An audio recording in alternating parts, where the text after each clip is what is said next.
Baik, siang hari ini kita akan masuk ke materi selanjutnya. Kalau saya tidak salah, materi hari ini kita akan bicara tentang mencari literatur. Pertanyaannya, kenapa harus mencari literatur?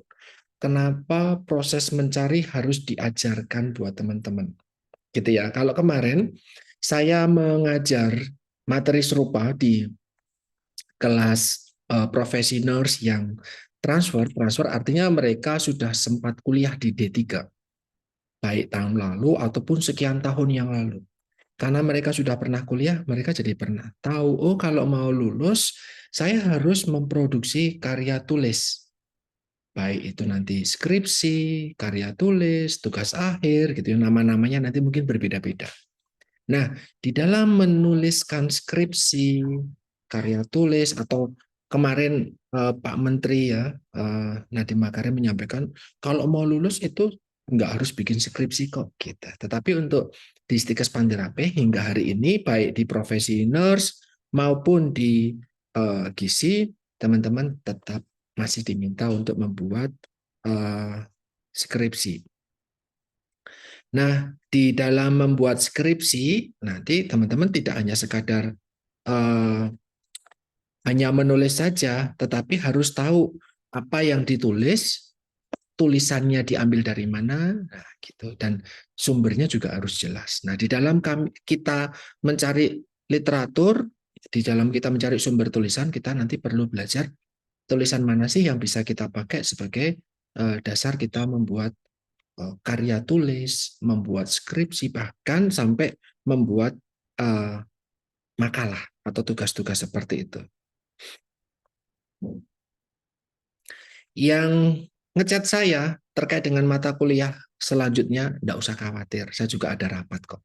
Ya, jadi kita optimalkan diskusi kita hari ini sebelum jam 12 semoga sudah bisa selesai gitu ya. Jadi tidak usah khawatir kalau yang gizi mau kuliah anatomi, yang keperawatan mau kuliah yang lain, please stop kekhawatiranmu ya. Saya memahami kalian mencoba memahami dengan baik terkait dengan jadwal-jadwal hari ini yang sangat-sangat mepet. Oke, dengan kelas RPL Nurse ya senior kalian saya lebih mudah karena mereka sudah punya pengalaman. Tetapi di kelas ini teman-teman sekalian ini mayoritas adalah atau hampir semuanya memang adalah baru lulus SMA. Di mana kalau lulus SMA ya pakainya ujian bukan dengan karya tulis sehingga memang ini menjadi sesuatu yang baru buat teman-teman. Nah, setelah mengikuti materi hari ini, teman-teman jadi tahu kenapa sih saya harus mencari literatur. Literatur itu apa sih? Buku kah, bacaan kah, koran, majalah, atau apa sih sebenarnya gitu ya? Dan selain bagaimana mencari literatur, mengapa mencari literatur, teman-teman nanti setelah sesi hari ini selesai, teman-teman jadi semoga menjadi lebih paham bagaimana cara untuk mencari literatur yang reliable, literatur yang dapat dipercaya, literatur yang tepat, literatur yang benar sesuai dengan bidang ilmu masing-masing. Ada yang dari keperawatan, ada yang dari gizi, atau teman-teman mau belajar tentang dunia kesehatan secara umum, itu juga bisa. Oke, nah ini yang pertama, kita hari ini akan belajar 4 hal. Ya, akan belajar 4 hal, mengapa kita mencari literatur, kemudian keywordnya apa, strateginya bagaimana di dalam mencari literatur, karena kita hidup di era digital, jadi kita agak sedikit nih minimal menggunakan buku. Ya, karena buku itu kan berarti kemampuan kita mencari buku di perpustakaan, buku fisik. Kalau ini materi hari ini adalah mencari literatur yang lebih ke arah digital. Nah, materi hari ini juga nanti akan dipraktekkan ke sesi praktik untuk yang praktik searching literatur. Jadi ini konsepnya dulu, besok ada searching praktik dengan gadget masing-masing. Kemudian ada istilah namanya literatur abu-abu, gray literatur. Apa itu literatur abu-abu? Nanti kita akan diskusikan dan kita juga menggunakan algoritma Boolean. Apa itu algoritma Boolean? Kita bisa gunakan itu ketika kita menggunakan Google misalnya atau mesin pencari. Jadi kalau kita mau mencari sesuatu, keywordnya jelas, ada algoritma jelas sehingga kita dapat sumber yang sesuai dengan yang kita harapkan. Oke, pertama, kenapa kita mencari literatur? Mengapa kita mencari literatur? Yang pertama ya jelas untuk mencari bahan-bahan yang relevan dengan topik kita. Misal teman-teman, yang dari gizi nih, besok nanti dapat mata kuliah anatomi fisiologi. Yang keperawatan saya mau tanya dulu, selain strategi belajar, kalian sedang kuliah mata kuliah apa?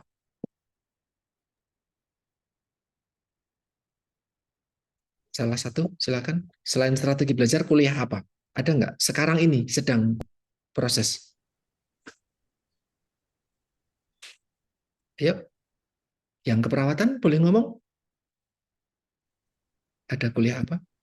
Etika dan Etika dan etiket. Oke, etika dan etiket. Nah, saja. Ada, Pak. Tidak ada lagi yang lain. Tidak ada. Oke. Etika dan etiket. Ya, itu masih umum ya, mata kuliah umum yang bidang ilmu lain, prodi jurusan lain dimanapun itu mungkin juga belajar itu. Tapi kalau anatomi fisiologi, teman-teman gizi sudah akan belajar ini nanti siang. Asumsinya ya hanya orang-orang di dunia kesehatan yang akan belajar anatomi dan fisiologi. Nah, misalkan nanti teman-teman di yang keperawatan juga akan belajar anatomi fisiologi pada waktunya. Nanti teman-teman akan mendapatkan mata kuliah anatomi fisiologi. Kemudian dapat tugas nih. Silakan kalian cari artikel, jurnal, bacaan, literatur, hasil penelitian tentang misalkan eh, kebutuhan gizi selama kehamilan. Apa ya fisiologi kehamilan? Jadi orang hamil itu butuh makanan yang lebih banyak, lebih berkualitas gitu. Nah, lebih banyak, lebih berkualitasnya seperti apa? Teman-teman diminta untuk mencari sumber bacaan yang sesuai. Kalau dulu ketika kita sekolah, barangkali kita dimintanya adalah mencari di perpustakaan. Jadi kita mencari ke perpustakaan, lihat buku ini, lihat buku itu. Kalau sekarang tidak hanya perpustakaan secara fisik, perpustakaan digital kita juga diminta untuk bisa familiar, kemudian kita diminta untuk mencari hasil penelitian. Nah, ketika diminta untuk mencari hasil penelitian, ya hasil penelitian senior-senior zaman dulu, dosen-dosen sebelumnya, dari para peneliti atau mahasiswa-mahasiswa yang sudah lulus gitu ya, itu semua akan diposting di internet, ya namanya jurnal, artikel ilmiah. Nah, itu tersebar itu di internet. Di Google kita bisa mencarinya. Nah, bagaimana kita mencari yang sesuai gitu.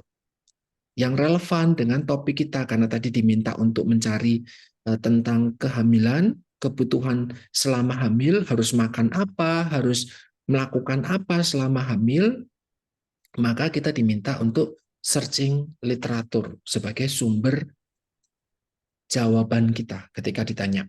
Seperti itu. Nah, kemudian literatur-literatur tadi, topik-topik tentang kehamilan contohnya, itu telah diteliti sebelumnya.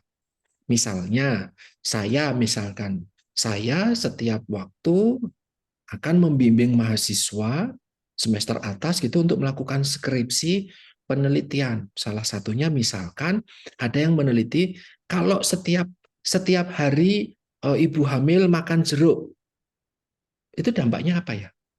Itu efeknya apa ya? Itu harus makan jeruk berapa ya? Misal seperti itu, misal. Sehingga mahasiswa tersebut melakukan penelitian tentang manfaat makan jeruk bagi ibu hamil, misal, atau dampak atau efek makan jeruk pada ibu hamil. Nah, setelah melakukan penelitian, hasil penelitian mahasiswa tersebut akan dipublikasikan di internet, misal seperti itu teman-teman. Nah, karena sudah dipublikasikan di internet, siapapun di seluruh dunia bisa mencari dan kemudian membacanya. Gitu. Jadi, oh ada mahasiswa dari Stikes Pantirapi pernah meneliti tentang manfaat makan jeruk pada ibu hamil. Nah, kamu mencari tuh di Google atau di mesin pencari. Kemudian mencari, oh ternyata menurut mahasiswa A misal gitu ya. Oh ternyata ibu hamil yang makan jeruk itu nanti dampaknya adalah oh dia jarang sakit, oh dia jadi tidak mengalami hipertensi misal dan yang lain gitu. Nah, maka ketika dapat tugas dari dosen kalian terkait silakan cari literatur tentang kehamilan gitu misalkan. Kamu nemu tuh yang jeruk tadi. Kamu bisa menyampaikan, Bapak, Ibu gitu ya, tapi dalam tulisan gitu ya, dalam tugas nanti. Ini saya menemukan tulisan penelitian mahasiswa A. Dia mahasiswa Stikes Panti Rapih. Dia meneliti ibu-ibu yang hamil dan makan jeruk itu efeknya seperti ini, Pak. Oh, gitu. Maka jeruk dapat dari penelitian tersebut kamu dapat apa? Ya, ibu hamil disarankan makan jeruk. Itu simpelnya seperti itu, teman-teman. Jadi ketika kita bikin makalah, bikin tugas, bikin review, bikin apa namanya, aneka macam tugas mata kuliah apapun gitu ya, pasti dosen akan memberikan topiknya apa gitu. Ketika topiknya apa, teman-teman tidak menjawab sesuai dengan apa yang kalian tahu. Enggak. Oh, ibu saya kemarin ketika hamil adik saya, dia makan ini. Enggak boleh ngomong kayak gitu. Kenapa? Karena teman-teman adalah akademisi. Teman-teman adalah mahasiswa. Sehingga apapun yang teman-teman sampaikan, apapun yang teman-teman lakukan, apapun yang teman-teman tulis terkait dengan akademik, itu semua harus berdasarkan sumber yang jelas. Sumber yang jelas, buku boleh, hasil penelitian boleh, jurnal boleh. Nah, ini kita hari ini belajar bagaimana mencari literatur atau sumber-sumber tadi yang baik dan benar. Gitu ya. Semoga bisa dipahami analogi yang saya sampaikan. Nanti teman-teman saya akan berikan file ini yang dalam bentuk PowerPoint, file PowerPoint sehingga setiap short link ini teman-teman bisa klik. Ya, ini di sini yang warna biru bergaris ini adalah short link. Jadi teman-teman nanti bisa klik. Kalau dalam bentuk PDF agak sedikit susah. Dalam bentuk PPT nanti bisa masuk ke short link. Google, mesin pencari informasi itu memiliki segudang informasi, baik yang kita butuhkan ataupun yang tidak kita butuhkan. Ya, nah bagaimana cara mencari yang tepat? Maka kita perlu menggunakan keyword, ya, atau menggunakan sumber-sumbernya kita evaluasi dan yang lain. Nanti teman-teman bisa baca lebih lanjut. Ini short linknya. Silakan dikunjungi akan tahu bagaimana sih cara membuat keyword, bagaimana cara mencari literatur. Ini di sini sudah ada short linknya, teman-teman. Nanti kalau membaca file saya ini tinggal diklik gitu ya. Biar kita bisa lebih menghemat waktu, kalian bisa lakukan secara mandiri nanti setelah kuliah ini berlangsung. Ini adalah dua contoh hasil penelitian saya di masa lalu ya. Waktu itu saya masih sekolah di Undip, kemudian ketika saya di UGM. Nah, ini saya melakukan penelitian dulu kepada tikus. Kalau tikus saya kasih nata de coco, kira-kira kolesterolnya gimana ya gitu. Ini dulu saya melakukan penelitian. Manusia ketika aktivitas fisiknya males-malesan, atau dia rajin olahraga, atau dia sangat rajin, ya sangat over aktivitas fisiknya, kira-kira risiko penyakit jantungnya gimana ya? Nah, ini saya juga lakukan penelitian. Nah, penelitian yang dilakukan ini kami publish saat itu di namanya jurnal. Nah, jurnal ini ada di internet ada. Maka inilah yang akan kita cari. Kalau kita mau mencari, kira-kira kalau kolesterol itu, saya punya sakit kolesterol, bisa sembuh nggak ya Pak dengan makan nata de coco? Ya nggak tahu. Emang sudah diteliti? Nah, kita cari. Jadi kalau kita sebagai tenaga kesehatan, besok nggak boleh ngawur kalau ditanya sama orang. Kan kamu anak keperawatan. Masa Kak gini aja nggak tahu? Saya belum dapat mata kuliah itu, gitu misalnya. Atau kalian ngarang, kayaknya boleh deh. Ada hubungan. Itu nggak boleh Kak gitu. Kamu ngomong, kamu menulis dimanapun, kamu menyampaikan sesuatu dimanapun, itu harus berdasarkan literatur yang bisa dipertanggungjawabkan. Ini namanya jurnal literatur yang bisa dipertanggungjawabkan. Jadi di penelitian saya saat itu bukan menggunakan manusia, tapi masih menggunakan tikus. Tikusnya saya cekoi dengan makanan-makanan yang bikin dia hiperkolesterol, ya kolesterolnya jadi tinggi. Kemudian saya kasih nata de coco, ternyata kolesterolnya turun. Nah, saya jadi bisa ngomong, tikus itu bisa turun loh kolesterolnya kalau makan nata de coco. Kata siapa? kata saya, lewat penelitian saya, misal seperti itu. Nah, tahu dari mana? Loh, ini ada jurnalnya gitu. Nah, nanti teman-teman setelah sesi ini kalian mendapatkan tugas kalau saya tidak salah untuk mencoba mencari jurnal sesuai dengan topik yang teman-teman diskusikan dalam kelompok. Silahkan kalian nanti dalam kelas masing-masing membuat kelompok 4 orang atau 5 orang monggo gitu ya. Bebas. Siapapun mahasiswanya bebas. Silahkan pilih gitu ya, atau PJ mata kuliah bisa memilih membantu membuat kelompok 1, 2, 3 sampai 10 itu terdiri dari siapa aja, silahkan. Nanti setiap kelompok ingin cari tahu tentang apa, topik tertentu, silahkan. Nah, nanti tinggal mencari di literatur. Nah, ini kata kunci, keyword. Inilah yang tertulis di dalam jurnal yang untuk memudahkan kita dalam mencari. Oh, saya mau mencari tentang kolesterol itu bisa turun dengan nata de coco enggak? Ya sudah, coba kasih keywordnya di Google misalnya, nata de coco, hiperkolesterol misalkan. Maka besar kemungkinan teman-teman akan mendapatkan tulisan saya. Besar kemungkinan. Atau kalian menuliskan penyakit jantung koroner, aktivitas fisik Indonesia. Kemungkinan besar teman-teman akan menemukan tulisan saya. Nah, disitulah kalian bisa tahu cara mencari literatur sesuai dengan topik yang kalian minta, kalian butuhkan, kalian inginkan, kemudian diarahkan ke literatur atau sumber bacaan yang bisa dipertanggungjawabkan. Gitu. Jadi kalau ngomong, jangan males jadi orang, cuma duduk-duduk tidur-tiduran saja. Emang kenapa? Orang yang seperti itu nanti lebih tinggi lo risiko penyakit jantung, lebih mudah lo terkena penyakit jantung. Kata siapa? Kata penelitiannya Dian Yayi dan Imade Alit. Oh iya, Pak? Iya, ini bacaannya gitu. Ya, jadi tahu semoga teman-teman sudah bisa memahami apa maksud dari mencari literatur. Atau seperti ini misalkan penelitian saya selain itu terkait dengan tentang diabetes, uh, tentang apa namanya pengawet dari keluak gitu ya, yang bikin hitam di rawon gitu, ternyata itu juga bisa bikin pengawet gitu ya. Nah, ini kami melakukan penelitian itu. Oke, teman-teman, ada literatur yang bagus, bisa dipertanggungjawabkan, berasal dari penelitian ya, itu yang kita harapkan bisa diacu, bisa dipakai. Tapi ada literatur yang sifatnya populer. Populer itu artinya untuk konsumsi umum, bukan konsumsi akademis. Kalau kita di kampus itu sebagai seorang akademisi, sebagai seorang mahasiswa, dosen, peneliti. Jadi apa yang kita omongin bisa dipertanggungjawabkan. Nah, saya punya 2 contoh majalah.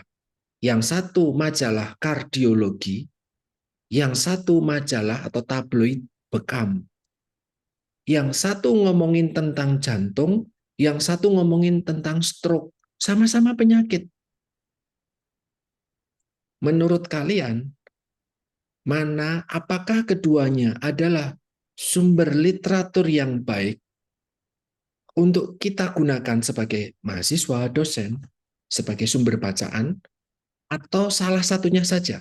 Ada yang bisa kasih pendapat? Silakan. Siapapun boleh. Ayo.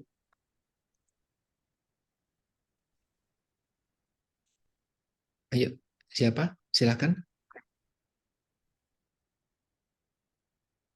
Biar teman-teman jadi paham. Karena nanti akan keluar di ujian. Ujiannya sudah tinggal hari Rabu. Yuk, bisa. Salah nggak apa-apa. Monggo. Bisa on-kan suaranya. Terus coba menjawab. Silakan. Sebutkan nama dan prodinya. Monggo. Nggak usah malu. Saya nggak akan move ke slide selanjutnya kalau teman-teman belum ada yang mau mencoba. Ayo. Yuk, silakan.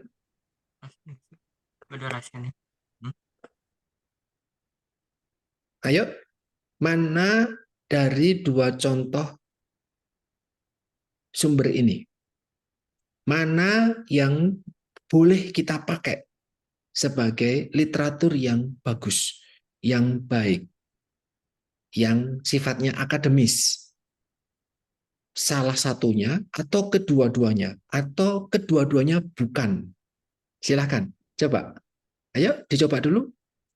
Jangan terlalu banyak berpikir. Monggo. Kedua-duanya, Pak. Oh, no, no, no. Angkat tangan dulu, sampaikan nama. Ya, silakan Justina. Perkenalkan, nama saya Justina Licalianti. Saya berasal dari periode keperawanan. Dua-duanya, Pak. Oke, dua-duanya boleh dipakai Justina. Iya, boleh. Kenapa Justina? Ya, karena itu kan berfungsi sebagai kesehatan ya, Pak. Oke, karena dua-duanya bicara tentang kesehatan, maka Iya, dua-duanya bisa nih dipakai gitu ya. iya. Oke, baik. Terima kasih Justina. Ada lagi? Silakan. Ayo. Siapa nih? Baru ngetik dulu nih. Oscar. Oscar dulu sebentar ya Mbak Sonia dan Mbak Paulina. Oscar, silakan.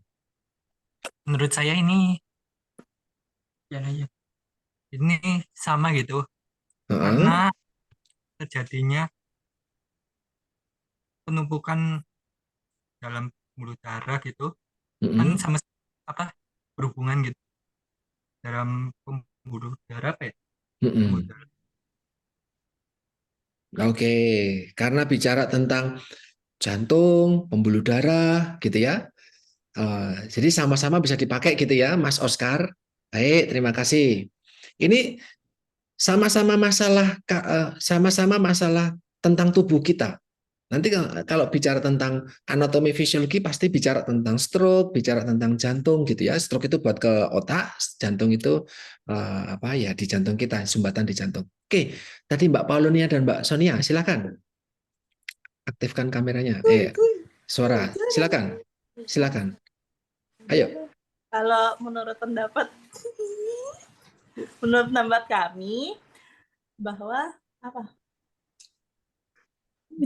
Menurut pendapat kami, dua-dua penting karena dua-duanya tuh ada perbandingan. Yang satu untuk apa, yang satu untuk apa. Jadi sangat penting untuk membaca dua-duanya. Kalau yang satunya yang Journal of Cardiology itu mungkin lebih ke anatomi. Bukan. Ya, oke, alamiah ke Maksudnya anatomi. gitu, Pak. Oke. Tapi kalau kita sebagai mahasiswa ketika diminta untuk membuat tugas, lebih prefer menggunakan mana? Itu pertanyaannya. Apakah kedua-duanya bisa dipakai atau salah satunya atau tidak bisa keduanya? Oke, Mbak Vira Gina. Mbak Vira Gina, silakan. Oh, keluar. Oke, ada yang mau disampaikan lagi? Silakan. Coba lagi boleh? Ayo, ikuti kuliah saya dengan fokus. Mbak Vira Gina jadi ngomong, silakan. Kalau menurut saya tuh kalau sebagai mahasiswa ya Pak, Ya. itu lebih baik menggunakan yang Indonesia Journal of Cardiology karena kalau kalau majalah tuh kadang beberapa informasinya belum aktual jadi belum pasti. Kalau ini kan berdasarkan jurnal. Jadi menurut saya pasti kalau sebagai mahasiswa lebih bagus menggunakan yang Indonesia Journal of Cardiology itu daripada yang Oke. tabloid ini gitu. Oke. Kasih, Mbak, Pak. ya, sebentar jangan dimatikan dulu Mbak Gina. Mbak Gina, padahal yang tabloid bekam ini ditulis oleh Dokter Wada Umar. Bagaimana pendapatmu? Ini juga ditulis oleh dokter loh. Bagaimana pendapatmu? Soalnya beberapa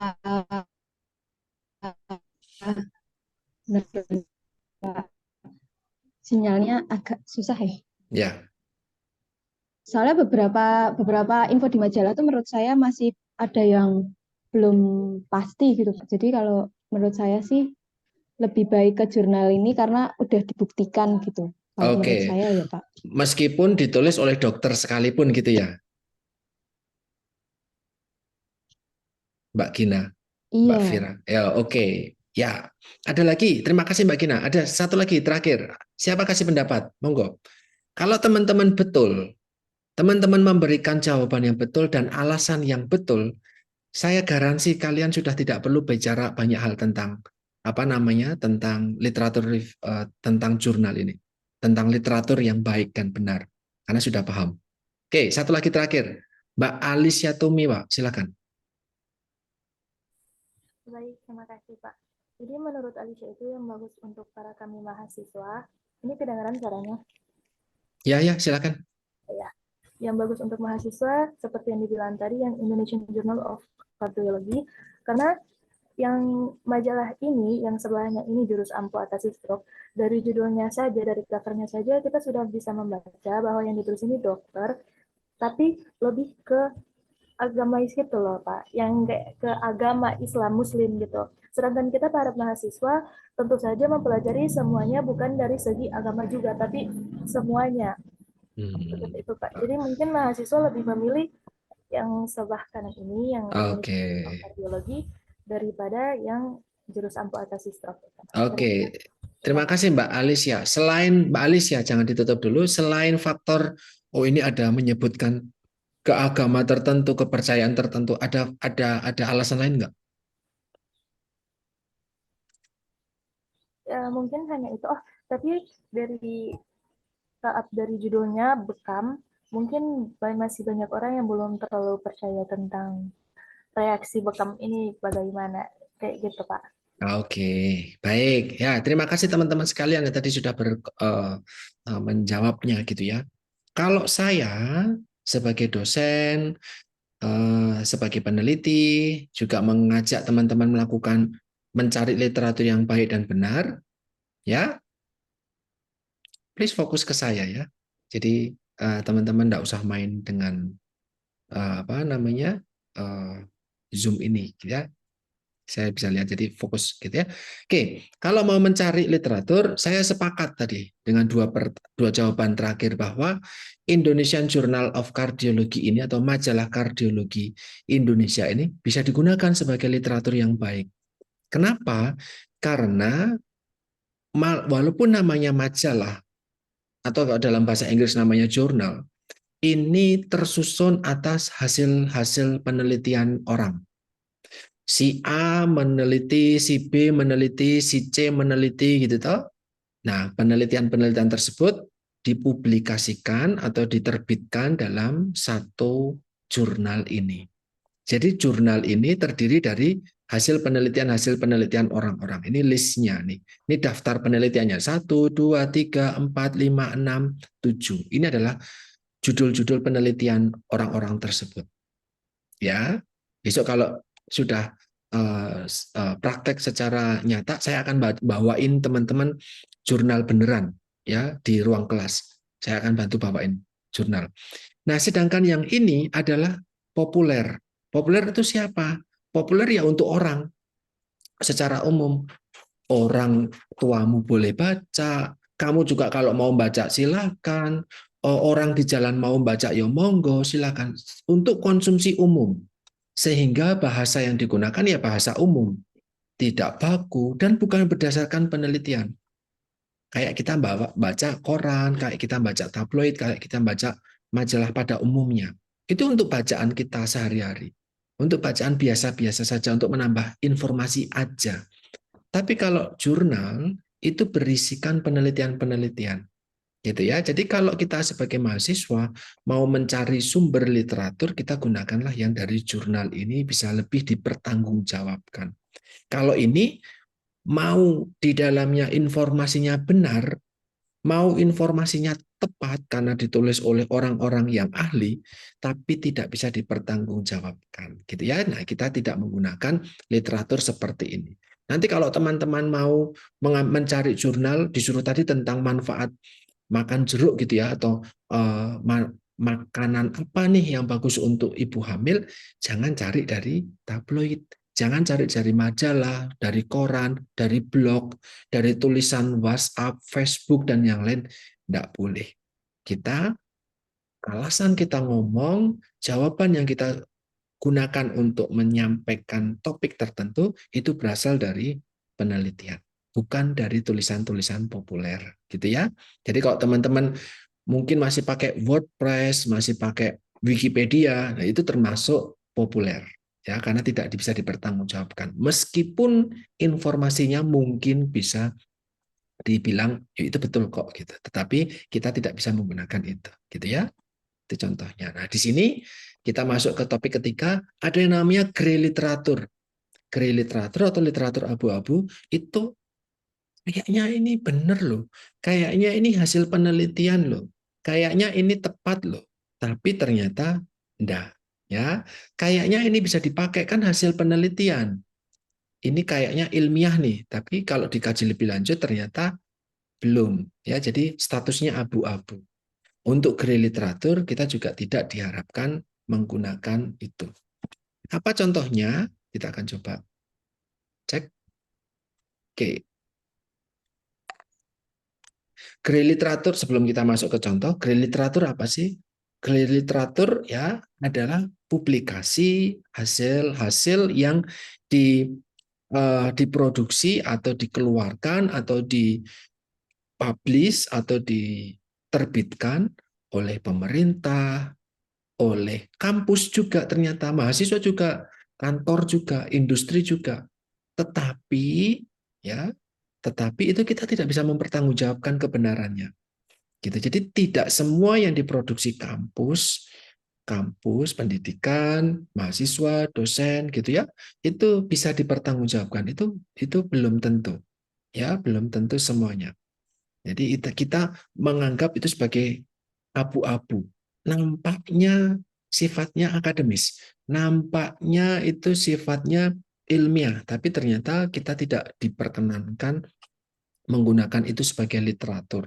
Contohnya apa? Contohnya tadi misalnya di depan tadi ada buletin, ada tabloid tadi. Walaupun dokter yang menuliskan, tetapi kita tidak bisa menggunakan itu. Kemudian apa namanya?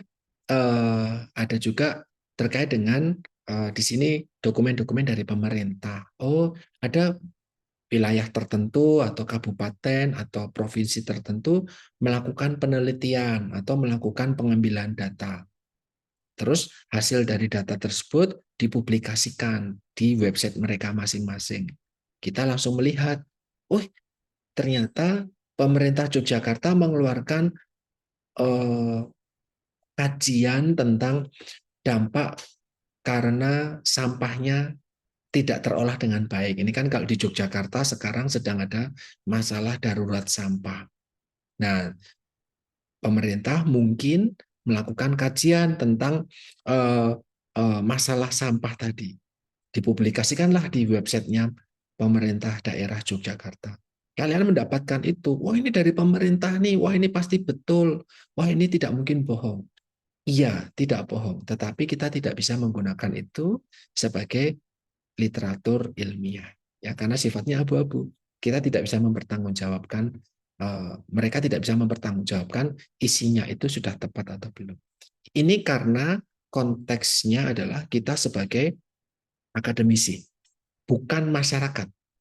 Kalau masyarakat umum boleh-boleh aja baca seperti itu. Tetapi kalau sebagai akademisi, kita base-nya adalah dari buku yang bisa dipertanggungjawabkan atau dari tadi hasil penelitian atau kita menyebutnya sebagai artikel ilmiah. Ini ada begitu banyak contoh, teman-teman. Koran itu bicaranya resmi banget tentang dampak kesehatan dari sampah yang dibuang sembarangan. Ini Yogyakarta, kalau teman-teman ketahui, di pinggir-pinggir itu luar biasa banyak sampah menumpuk karena memang ada darurat sampah. Ada dampak ke kesehatan enggak sih? Ya mungkin ada.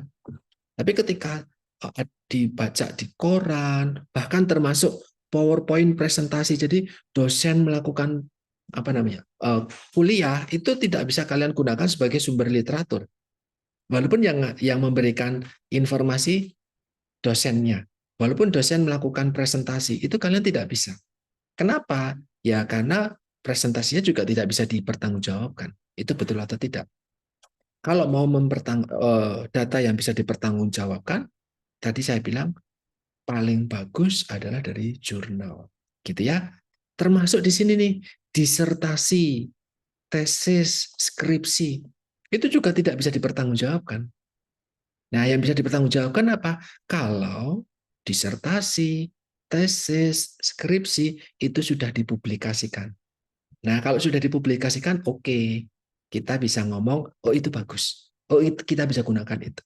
Tapi kalau masih dalam bentuk file skripsi, punya temanmu, seniormu, terus kamu punya filenya, oh ini teman kakak senior saya bilang nih di dalam penelitiannya seperti ini, tapi penelitiannya belum pernah dipublikasikan, nah, nggak bisa. Gitu ya, jadi harus dipublikasikan dulu dalam bentuk artikel, dalam bentuk jurnal, nah baru kita bisa gunakan sebagai literatur yang baik. Di sini Wikipedia, video, emails, sosial media, blogs itu publikasi dari lembaga swadaya masyarakat, ya, katalog, omongan orang, ya, speeches, misalnya merekam omongan siapa gitu, webinar. Nanti teman-teman, ini kan baru semester 1. Nanti teman-teman akan diberikan informasi, ayo ikut webinar. Webinar itu seminar, tetapi dilakukan secara online. Nah, itu juga ternyata tidak bisa dipertanggungjawabkan. Walaupun yang disampaikan di dalam webinar nanti adalah sesuatu yang nampaknya ilmiah. Nampaknya.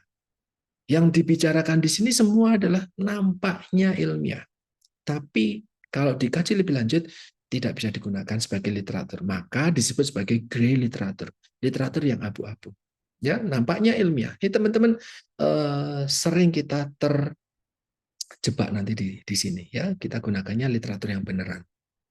Saya ngambil contoh lagi, teman-teman. Inilah grey literatur, contoh grey literatur. Profil kesehatan Kabupaten Sleman. Jadi setiap kabupaten dan provinsi di Indonesia setiap tahun itu melakukan penelitian. Balita yang sakit berapa sih? Lansia yang kena sakit ini berapa sih? Balita yang kurus berapa sih? Anak remaja yang kena obesitas berapa sih? Itu ada begitu banyak pertanyaan, ada begitu banyak data. Dan pemerintah Kabupaten Sleman misalkan, di sini ada Dinas Kesehatan, itu selalu mempublikasikan. Ini bisa di-download di internet. Nah, tadi saya bilang, ini nampaknya ilmiah ya, karena ngomongin kesehatan, ngomongin angka-angka yang kita tentu yakin ini nggak bohong lah, gitu. Kan pemerintah diumumkan, tapi kok dianggap sebagai grey literatur? Iya, karena yang menerbitkan, yang melakukan mereka, yang menerbitkan mereka juga, ya, bukan hasil penelitian, ya, gitu. Kemudian ini dari Mercy Philadelphia Hospital, ya, rumah sakit Philadelphia. Rumah sakit atau teman-teman kalau main ke rumah sakit nanti kan ada rak bacaan. Nanti ada tulisan karya-karya dokter, atau kalau tadi di depan itu ada terkait dengan apa namanya majalah stroke tadi gitu ya, tabloid stroke. Itu mungkin di rumah sakit juga mirip-mirip ada seperti itu. Di sini rumah sakit Philadelphia bikin artikel, ya, bikin tulisan tentang cara merawat atau menjaga jantungmu biar tetap sehat. Dokter-dokter yang menulis di sini. Tapi ini bukan hasil penelitian. Tapi ini tidak bisa dipertanggungjawabkan. Sehingga kita menyebutkan sebagai grey literatur. Meskipun ditulis sama orang yang berpengalaman. Meskipun tulisannya nampaknya bagus, ilmiah, tapi kita tidak bisa gunakan itu, ya. Atau di sini ini skripsi dari IPB. Dia melakukan penelitian nih, formulasi snack bar tinggi serat berbasis tepung sorghum, maizena dan tepung ampas tahu. Dilakukan oleh Feriana Chandra dari FTP IPB Bogor. Berdasarkan penelitian, Pak, itu pasti harusnya harus literatur yang bagus dong. Literatur yang bisa kita gunakan dong. Ternyata grey literatur. Kok bisa? Karena belum dipublikasikan. Belum dipublikasikan dalam bentuk jurnal. Gitu. Jadi belum bisa kita gunakan, ya. Nah, ini juga sama teman-teman. Ini jurnal, tetapi kok disebut sebagai grey literatur? Nah, ternyata karena hanya mengandung abstraknya saja. Ya, jurnal ini hanya berisi abstrak. Abstrak itu cuman ringkasan saja. Kalau jurnal yang bagus, itu isinya bukan cuman abstrak, tapi lengkap. Mungkin bisa 10 halaman, bisa 12 halaman, isinya lengkap. Siapa yang meneliti, penelitiannya detailnya seperti apa, hasilnya seperti apa. Jadi kita baca itu bisa sangat-sangat lengkap. Kebetulan ini dua-duanya punya saya. Tapi saya berani ngomong, ini grey literatur. Karena saya di dalam jurnal ini itu hanya mengirimkan abstraknya saja. Satu lembar ini aja. Atau satu lembar ini aja. Tidak detail. Ya, tidak detail. Sehingga saya nggak bisa ngomong ini artikel yang bagus. Literatur yang bagus. Ya, ini hanya grey literatur. Karena hanya abstraknya saja. Ya, di sini. Abstrak saja. Itu dianggap grey literatur. Padahal ini jurnal. Tapi cuman abstrak. Jadi nggak lengkap. Gitu ya. Nah, kenapa? Ya itu tadi. Ya, karena kita tidak bisa mempertanggungjawabkan isinya benar atau tidak. Tidak bisa di-track, tidak bisa dikaji lebih lanjut. Kadang juga bukan merupakan penelitian gitu ya. Jadi dianggap sebagai grey literatur. Ada kelemahannya di situ. Nah, kalau teman-teman baca jurnal, ini saya cuman screenshot 2 cover jurnal saya gitu ya. Saya melakukan penelitian bareng teman-teman saya dari beberapa kampus gitu ya. Ada yang namanya DOI, Digital Identifier. Apa itu Digital Object Identifier? Digital Object Identifier. Apa itu? Nah, ini sama seperti sidik jari. Kita masing-masing orang punya sidik jari masing-masing. Artikel ilmiah, jurnal, tulisan ilmiah itu juga punya sidik jarinya masing-masing. Identifikasi masing-masing. Kita menyebutnya sebagai DOI. Ya, Digital Object Identifier. Ini dia. Ya, ini bisa membantu kita mengidentifikasi, oh ini jurnal yang cukup bagus, oh ini artikel yang baik karena ada identifikasinya masing-masing. Ya, di sini bisa letaknya di atas, bisa letaknya di tengah atau nanti di bawah, itu juga bisa DOI ini. Nah, ini menjadi tanda pengenal atau identitas semua karya yang sifatnya ilmiah. Ya, semua karya ilmiah itu punya DOI-nya. Oke, nah ini cara mencari literatur memisahkan yang grey dan yang benar seperti apa. Sebentar saya tak coba next dulu ya. Masih punya waktu 15 menit. Saya coba bantu untuk lebih memperjelas ini. Saya nanti bisa diklik ya. EECODS nanti bisa dibaca secara mandiri teman-teman. Saya akan mencoba mencarikan jurnal. Jadi teman-teman kita coba cari satu jurnal sebentar ya. Saya tak share screen cara saya mencari jurnal. Simple. Nanti ketika di sesi praktik kita akan mencoba. Sudah masuk ke Google belum? Sudah terlihat masuk ke Google ya? Sudah, Pak. Sudah. Oke, terima kasih. Nah, ini misalkan saya mau masuk ke JGKI. UGM. Nah, nanti ini karena saya sudah hafal ya lebih mudah, tapi nanti teman-teman ketika sesi praktek saya akan mencoba mengajari teman-teman belajar untuk mencari jurnal dengan lebih pelan dan step by step. Saya masuk ke Jurnal Gizi Klinik Indonesia punyanya UGM. Saya mau mencari literatur tentang tadi misalnya tentang kehamilan. Ya, saya klik di sini ya.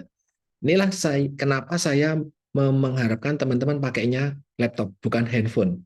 Di sini ada masih pakai handphone. Jadi kalau pakai handphone mungkin jadi tulisannya terlalu kecil, susah untuk dilihat. Tapi tidak apa-apa. Ya, di bagian sini saya tuliskan kehamilan. Karena mau mencari tadi jurnal tentang kehamilan, ya. Nah, kemudian setelah mencari tulisan masukin keyword kehamilan atau pregnancy, nanti akan muncul nih penelitian-penelitian tahun 2018, 2020, 2019, 2005 yang bicara tentang kehamilan. Ya, asupan zat gizi makro dan kenaikan berat badan selama hamil. Nah, kita coba lihat. Kita lihatnya bukan abstrak tapi PDF ya, yang PDF.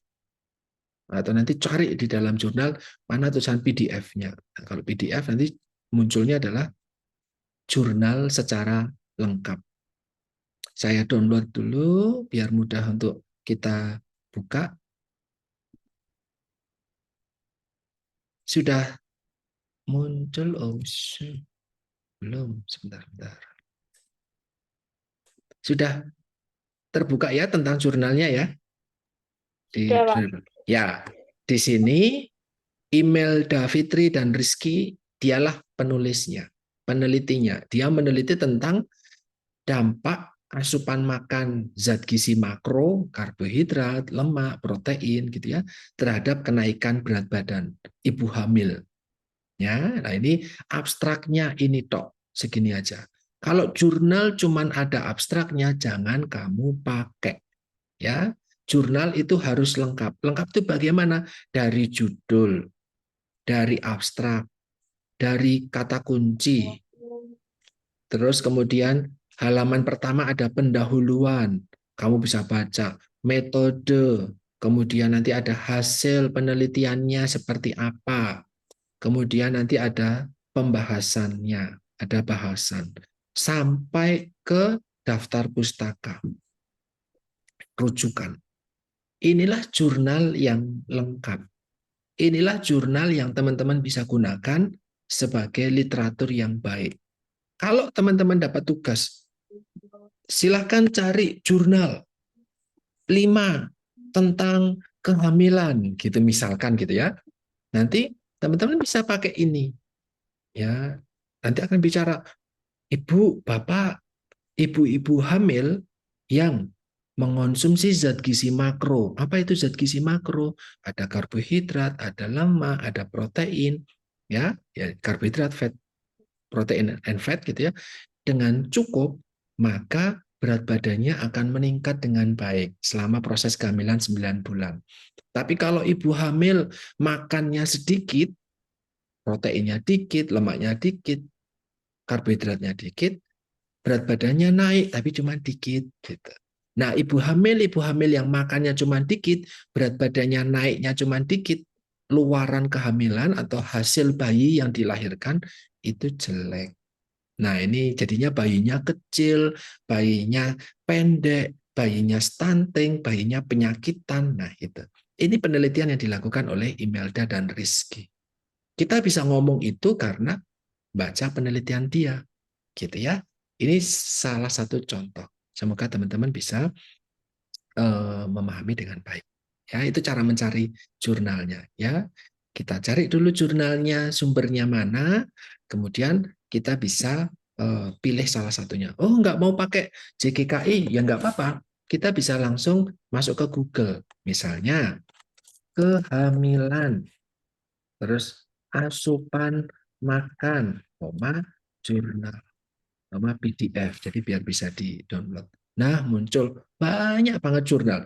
Gambaran pola makan ibu hamil, status gizi dan perilaku makan, gambaran asupan ibu hamil. Inilah penelitian-penelitian dari Muhammadiyah Semarang, dari Undip, dari Poltekkes Palu, Universitas Lampung, Hasanuddin, Poltekkes Tasikmalaya. Ini adalah penelitian-penelitian. Kalian bisa gunakan ini, ya, karena sebagai literatur yang baik. Gitu. Ini tahun 2021. Nah, nanti bisa dibuka, diklik, sudah terdownload, kemudian langsung dicek lagi. Nanti tampilannya seperti ini ya. JEKK, jurnal apa ya namanya? Jurnal Epidemiologi Kesehatan Komunitas.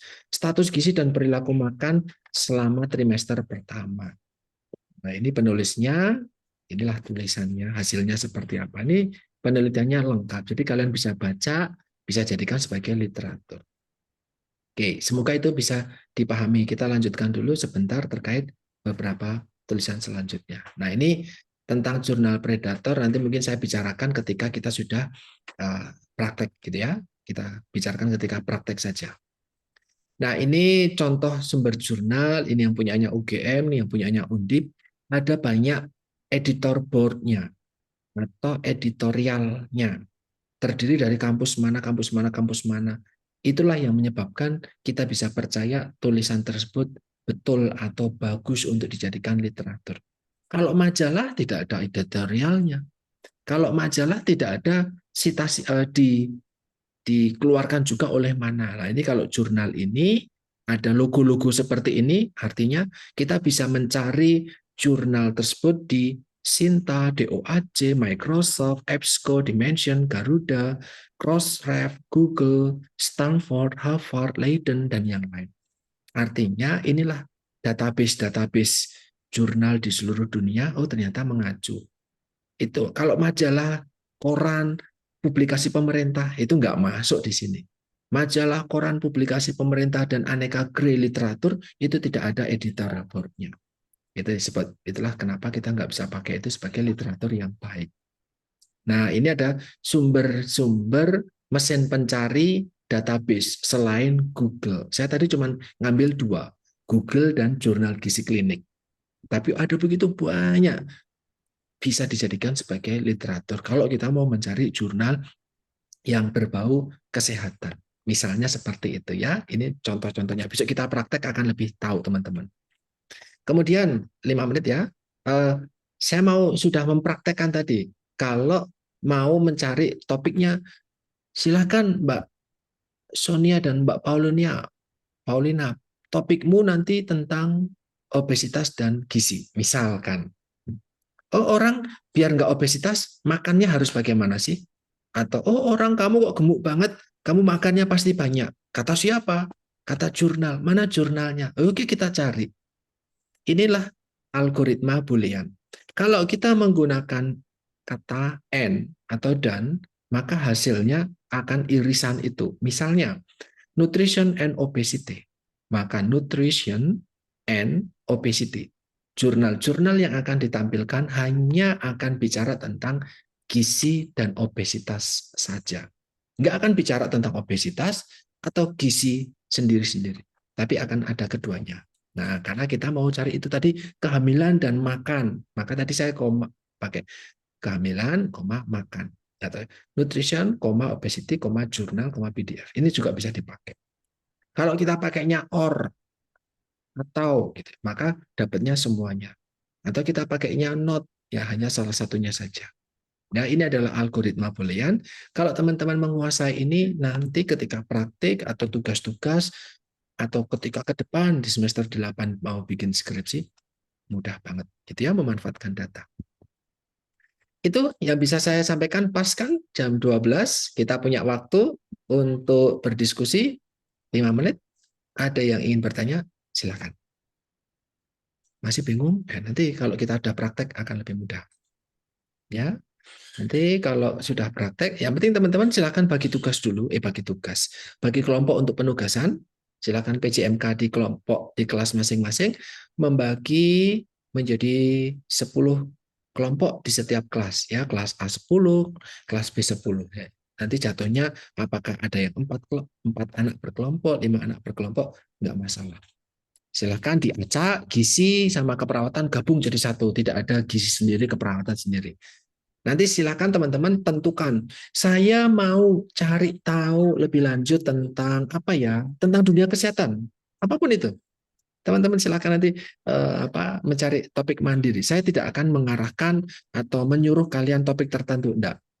Sesuai dengan kalian. Jadi nanti kalau misalnya saya ngambil contoh tadi ya, tentang kehamilan dan makan. Misal gitu ya, maka nanti jurnalnya minimal 5. Ya, minimal 5 dan tahun publikasinya minimal 5 tahun ini. Jadi dari publikasi 2018, 2019, 2020, 2021, 2022 dan 2023. Minimal 5 tahun. Kalau nemu jurnal tapi terbitan tahun 2017 jangan dipakai. Terbitan 2016 ke bawah jangan dipakai ya. Minimal banget atau paling tidak 2018 sampai ke sekarang. Nanti mencari jurnal, topiknya apa sesuai kalian, kelompok kalian mau cari apa. Maka tadi cari tentang kehamilan dan asupan makan. Enggak apa-apa. Tapi 5 jurnal minimal itu sama-sama bicara tentang kehamilan dan makan. Gitu. Jadi tidak campur aduk, yang satu bicara kehamilan, yang satu bicara tentang apa misalnya pertumbuhan anak gitu. Yang satu bicara tentang lansia sehat, itu enggak. Itu nanti berbeda ya. Jadi satu topik, carilah dalam kelompokmu, silakan berkelompok. Mau ketemu boleh, mau diskusi dengan Zoom boleh, mau diskusi dengan Google Meet boleh, WhatsApp juga boleh, silakan cari 5 jurnal. Besok ketika materi sama Bu Tati, teman-teman akan mencoba untuk setelah dapat 5 jurnal minimal, ini cara bacanya bagaimana sih? Ini cara menggabungkannya bagaimana sih?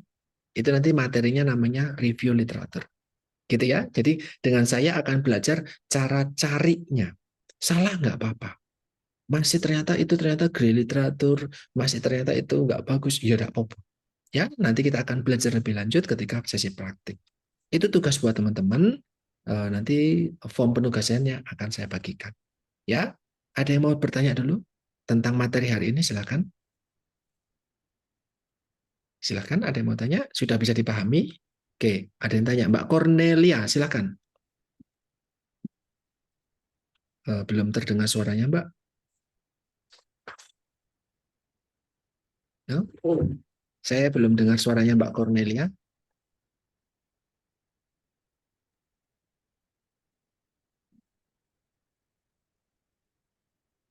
Oke, keluar beliau. Ada lagi, silakan sambil menunggu Mbak Cornelia. Ada lagi yang masih bingung atau belum begitu paham?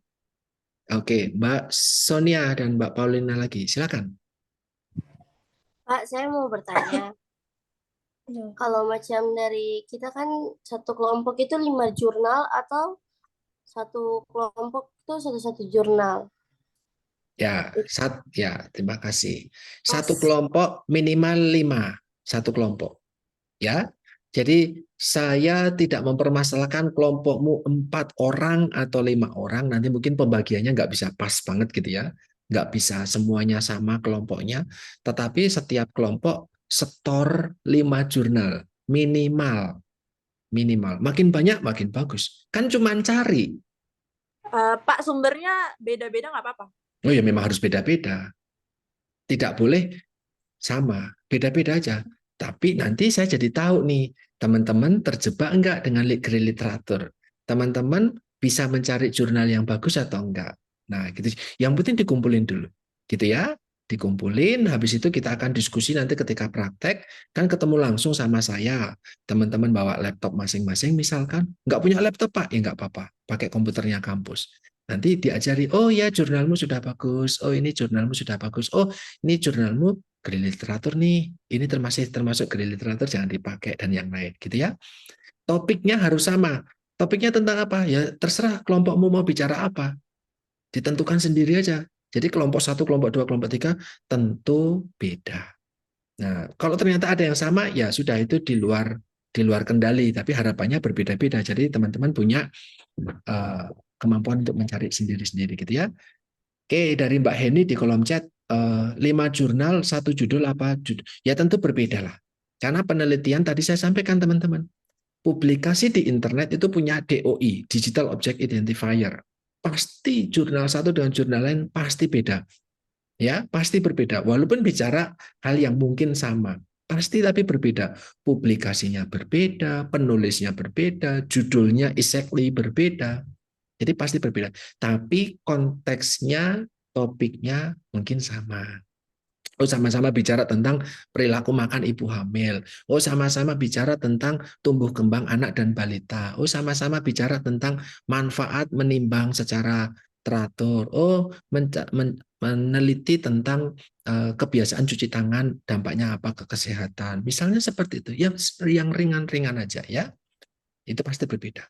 Kemudian Mbak Cornelia Sandria tadi ya, dijadikan satu. Nah, benar. Kan dapat 5, 6, 7 gitu ya. Silahkan dibikin RAR. Atau di merger jadi satu boleh. Jadi satu file. Nanti di halaman pertama, kalian tambahkan satu lembar, tulisan itu kalian kelompoknya siapa aja. Ya, kelompok 1. Namanya siapa, NIM-nya berapa, namanya siapa, NIM-nya berapa, terus topik apa. Gitu. Jadi silakan tulis topiknya, terus tulis anggota kelompok tersebut siapa saja. Itu aja. Dan di page selanjutnya itu jurnal-jurnal kalian yang sudah kalian merger jadi satu. Gitu ya, Mbak Cornelia Sandria, semoga bisa dipahami. Kemudian, udah. Ada lagi pertanyaan teman-teman terkait dengan materi hari ini atau tugas hari ini?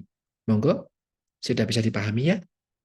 Terkait jurnalnya betul atau tidak dan yang lain itu kita nanti diskusi nanti. Nah, di materinya selanjutnya ada materi tentang review literatur. Teman-teman akan mencoba mereview jurnal yang sudah kalian dapatkan tadi. Jadi bagaimana cara membacanya? Ini tabel, kok ada tabel? Apa sih yang disebut dengan metode? Apa sih yang disebut dengan hasil? Ini cara bacanya gimana sih? Kalian bisa baca jelas karena bahasa Indonesia atau bahasa Inggris, tetapi tidak paham maksudnya apa. Nah, nanti akan diajarkan oleh beliau untuk menggabungkan 5 jurnal jadi satu rangkuman yang bisa dipertanggungjawabkan, gitu ya. Harapannya kelompoknya nggak banyak berubah, tetapi combine nurse, keperawatan dan gizi jadi satu ya, karena belajar untuk IPE. Itu yang bisa saya sampaikan teman-teman. 12 lebih 1 menit. Semoga kalau tidak ada pertanyaan lagi, kita cukupkan hari ini. Terima kasih untuk hari ini teman-teman sekalian. Oh, ada ini bikin makalah ya? Oh, enggak. Kan enggak untuk membacanya. Saya cuma minta kalian mencari. Tapi nanti kalau sudah membaca, mungkin nanti itu tugas selanjutnya ya. Kalau sudah dapat materi tentang dari Bu Tati tentang review literatur, nanti jadinya makalah. Kalau enggak, kalau sekarang cuma mencari aja. Cari saja ya. Cari saja tapi topiknya sama. Topiknya satu di kelompok tersebut, topiknya satu dan jurnal-jurnalnya mengacu pada topik tersebut. Gitu nggih? Semoga bisa dipahami. Kalau belum dipahami, ada Seva. Silakan, ada mau tanya apa? No, suaramu belum kedengaran. Izin bertanya, Pak. Ya. Untuk kelompoknya misalnya kan Pak, satu prodi ada 58. Nah, itu dibentuk jadi 5 kelompok, Pak. Pakainya kelas saja ya, kelas A, kelas B. Oh iya. Ya, kan di kelas A ada gizi, ada keperawatan, kelas B ada gizi, ada keperawatan ya. Ya, Ya, itu dijadikan 10 aja. Jadi nanti akan ada 20 kelompok total dari kelas A dan dari kelas B. Nanti jatuhnya ada yang 5, ada yang 6, ya rapopo. Enggak masalah. Ya, tidak sama persis, enggak apa-apa. Ya, maka tadi minimal 5. Kalau minimal 5 kan berarti setiap anak cari 1 paling tidak. Ya toh? Karena satu kelompok ada 5 atau 6. Ya, minimal 5. Makin banyak makin bagus. Jadi nanti kalian bisa tahu, oh ini salah, oh ini belum tepat, oh ini sudah tepat semua kita. Itu level pemahamannya nanti muncul ketika kalian mencoba mencari secara mandiri. Oke, bisa dipahami ya teman-teman. Baik, sudah lepas dari sami-sami, sudah lepas dari jam 12.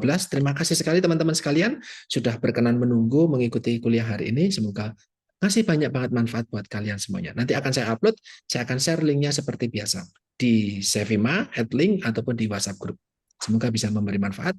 Matur nuwun, selamat siang, berkah dalam. Terima kasih. Terima kasih, Pak. Terima kasih, Pak. Pak.